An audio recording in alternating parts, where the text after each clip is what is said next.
Cześć wszystkim, z tej strony Tomasz. Witam na moim kanale, gdzie gadamy o barbershopach, o męskiej pielęgnacji, męskiej elegancji.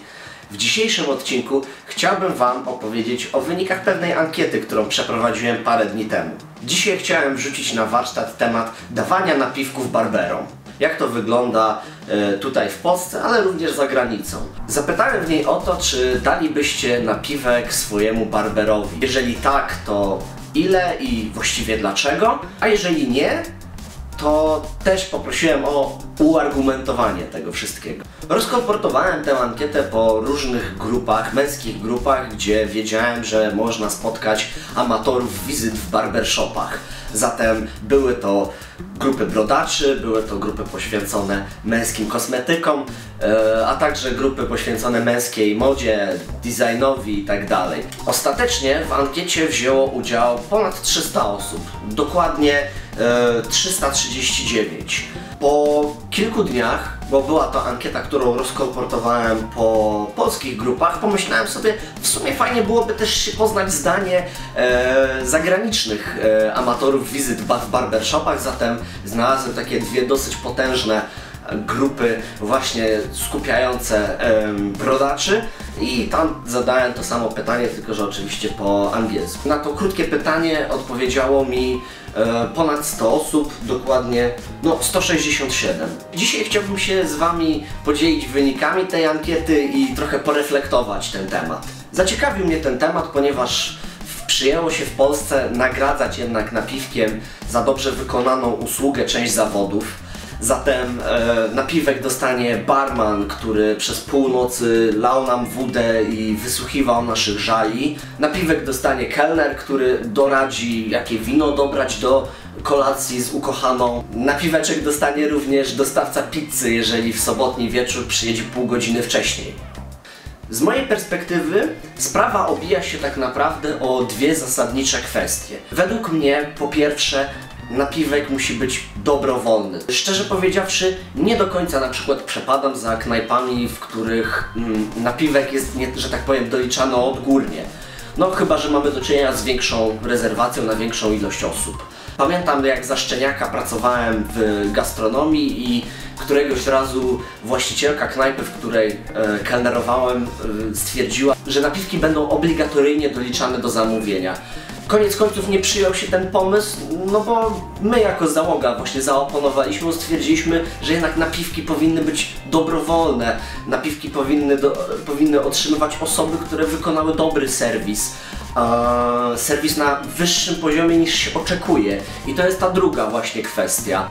Uważam, że napiwek powinny otrzymywać osoby, które wykonują swoją usługę bardzo dobrze, które sprawiają, że czujemy się wyjątkowo. Profesjonaliści, którzy mają dryg do tego, żeby usługa, którą oferują, stała na bardzo wysokim poziomie. I za to jak najbardziej powinni otrzymywać moim zdaniem również te kilka złotych, kilkanaście złotych jako taki gest podziękowania, ale także szacunku do ich pracy, do usługi, którą nam oferują. A zatem dobrowolność i usługa powyżej oczekiwań. No dobra, ale ciekawi na pewno jesteście wyników. 39% ankietowanych stwierdziło, że tak, dają napiwek swojemu barberowi. 61% stwierdziło, że napiwków nie daje. No dobra, a jak sprawa wyglądała w kwestii zagranicznych entuzjastów wizyt w barbershopach? Tam wyniki rozkładają się jednak inaczej.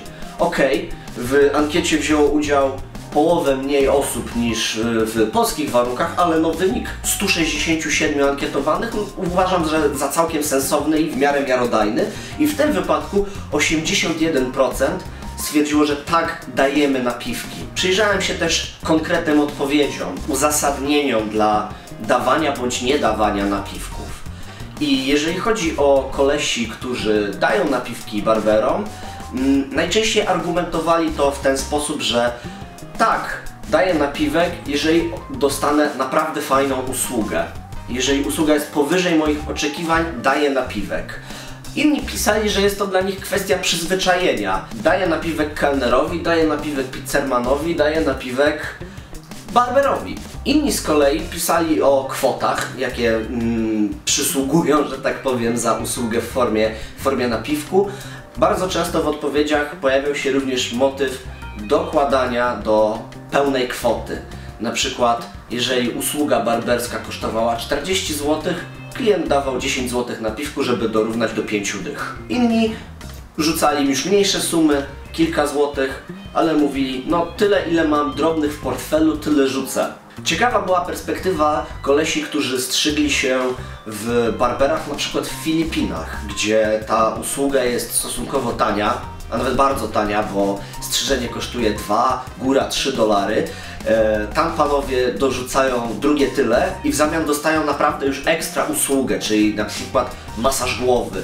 Innymi słowy, dla nich były to niewielkie pieniądze i traktowali to w formie napiwku, natomiast otrzymywali o wiele wyższą, o wiele fajniejszą usługę wtedy. Inne ziomki pisały, że dawanie tipów jest dla nich czymś oczywistym, bo wiedzą, że na przykład trzeba było pokończyć ileś tam szkół, ileś tam lat siedzieć w zawodzie, żeby dopracować swój poziom. Część mężczyzn, którzy odpowiedzieli na to moje pytanie, argumentowała dawanie tipów jako rzecz oczywistą dla nich, ponieważ chodzi o to, żeby ten barber miał na jakieś tam lepsze życie. Interesujące było również to, że w ankiecie zagranicznej bardzo często brali udział Amerykanie i u nich ta kultura dawania napiwków faktycznie jest na, nazwijmy to, wysokim poziomie.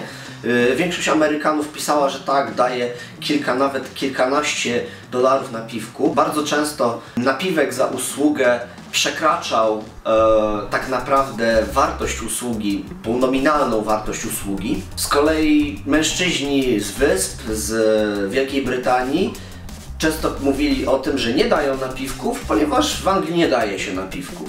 Napiwku nie dostaje barman, napiwku nie dostaje kelner, więc dlaczego barber miałby dostawać napiwki? Bardzo często argumentem za tym, żeby dawać barberowi napiwek jest to, że no koleś fajnie strzyże i w sumie prawdopodobnie nie zarabia jakichś kroci, więc dlaczego nie miałby dostać ode mnie jeszcze paru złotych czy paru dolarów napiwku?